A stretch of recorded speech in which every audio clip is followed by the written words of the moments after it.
Good morning one and all. In this video we will learn next chapter from your curriculum, that is about integrating with database. Here we will learn which are the different database strategies of Microsoft: ODBC, OLEDB, then RDO, ADO and the ADO.NET. Then we will learn how to make a SQL connection object, how to close that connection, how to use a SQL connection, and which are the different error collections are there, how to handle the errors. So these points we will learn in this particular chapter. Now first we are going to learn, that is about Microsoft Universal Data Strategy, the first database, that is about the ODBC. Now its name is indicating that Microsoft Universal Data Access Strategy, that any type of data can be accessed with such kind of data strategy. Now that can be ODBC, that can be RDO, ADO or ADO.NET. So with this data handlers, we can access any database, we can use any kind of database. So these are some strategies are developed by the Microsoft. The first one strategy we will learn, that is about the ODBC. ODBC stands for Open Database Connectivity. Now this ODBC, it is a standard database and it is developed by Microsoft Corporation, that you know. Already you have done some programming about Java to database connectivity in your advanced Java curriculum. Now you know that how to make a connection with this ODBC. Now with the help of this ODBC, it is possible to access a data from any application. Means that can be your Java application, that can be your Microsoft VB, Visual Basic application, C# application, ASP.NET application. It can be a standalone application or it can be a web application. So for any of the application, you can use this open database connectivity. So you don't have to worry about which database or which data you have to handle. To access this data, whatever you have created, either you might have created in a Microsoft Access also, that also you can access with the help of this ODBC. So regardless of thinking about the database, we can directly access with the help of this ODBC driver and we can make a connection with this application to the database. So it acts as an intermediary component as a ODBC. So this ODBC, it is based on call level interface. So call level interface means application, when it is requesting to database, at that time it will establish a connection, it will establish a call, and then interface will be get created, that connection established, and you can access the data or you can perform any operation on that data with the help of this ODBC. So it uses which type of language? Structured query language. You know that this structured query language, it requires a relational database, and with the help of the relational database you can access data. So you have to write down structured query to perform the operations on the database. So like that, suppose you want to display all the tables information, then you are using the select query. If you want to insert something into database, then you know that insert into table and table name, and then you can insert the data into that particular column, row and column format. So in that way it is supporting for the structured query language. So data ODBC, it acts as a middle layer, and that middle layer component, it is called as a database driver. So this database driver, ODBC driver, we can say it is in between application and DBMS. Now purpose of this database driver is to translate the application data queries into the command that DBMS understand.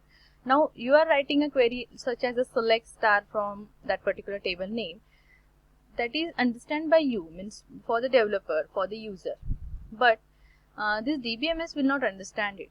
So this database driver will convert this particular query into appropriate format that can be understood by your database. So that is one of the tasks of this ODBC driver. To access ODBC database, you must have an appropriate ODBC driver for your database. So ODBC driver you should connect or you should make a connection, then you can access that database. Now this all that data access, it is managed through that connection. So connection, it is necessary one. First of all, you have to make a connection, establish a connection, then access the data, and then close that connection. Now what is the ODBC architecture? Now, in this slide you can see there are the 4 components. First one, your application. Second, driver manager. Third, driver. And fourth one, data source. So application means that the programming language, with the help of programming language, you have developed some application. For suppose you are using CPP, C, Java for developing that application. So that is a user interface, and through that user interface you are interacting to database.